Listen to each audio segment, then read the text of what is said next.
Hello to everyone listening to this video. In this video, I am going to answer the intriguing question as to why I speak to my food before I eat it.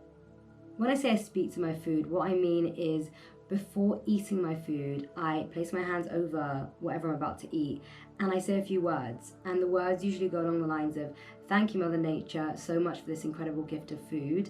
I'm so grateful for this experience of being able to eat this food. Thank you for everyone involved in the process of bringing this food to me, and may this food go into my body and nourish every single cell inside of me." And the reason as to why I do this is because for many of us, we have a strong emotional attachment or relationship with food, which can sometimes be of a negative nature.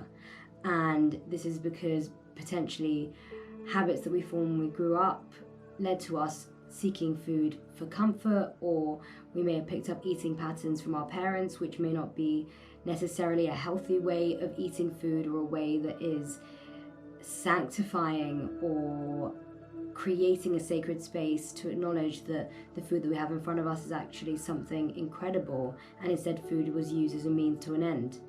So when I say these words, I come into a state of pure gratitude for the food I'm about to eat. And I just take a moment to think, wow, this food has passed through so many hands and has been on such a journey in order to get to my body and nourish me in the way that it will do. And for a lot of us, we kind of forget where the things in our lives come from, even down to the clothes that we wear. The clothes on our skin usually comes from thousands of miles away, created in the hands of someone we're never going to meet. And so in that way, we're alienated or detached from the things that we have in our lives, the most intimate things we have in our lives. And I'd say that one of the most intimate things that we do is eat. And then that food becomes a part of our body and regenerates as our skin cells and the cells that create and form us. And so when we take a moment to actually relate to that food and to say, wow, thank you so much for this food that's about to become me, we just step into a space of gratitude and of love and create a loving relationship with that food before ingesting it. And another reason I like to do this is because food is made of water, and water molecules actually respond.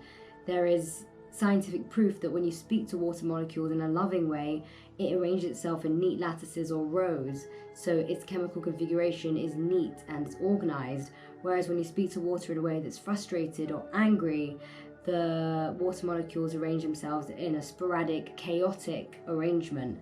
And the interesting thing about that is that actually, sometimes if you notice you've eaten food in a rush or you felt stressed, you can feel more bloated than if you eat food in a loving way. And the way I see it is the way that we eat. We ingest the energy that we eat as well as the food that we eat. So you can overeat, but if you, whilst eating it, said to yourself, I am grateful for this food, I love my body, it's okay, I'm overeating, this happens, you'll notice that you don't actually bloat as much as if when you're overeating, you're going, I'm overeating, this is awful, this is so bad for me, oh my God. And then you end up with a really bloated stomach, and that's because we're eating energy as well as eating food, and that is affecting our bodies as well. So everything is an energetic exchange, and when I speak to my food before eating it, I just create that energetic exchange of love and of gratitude, and I put myself in the mindset of, wow, I am so appreciative of this moment right now to be with my food and to love my food and to be grateful for my food. So this is why I speak to my food before eating it. And I hope that answered your question and you enjoyed this video. Give it a thumbs up, give it a like, and let me know if you begin to do a practice like this, or if you already do a practice like this. Let me know in the comments below how that goes for you, what you do, what you say, and how speaking to your food may change your relationship with food and the way that you eat. Thank you so much for watching this video, and loads of love. Mwah.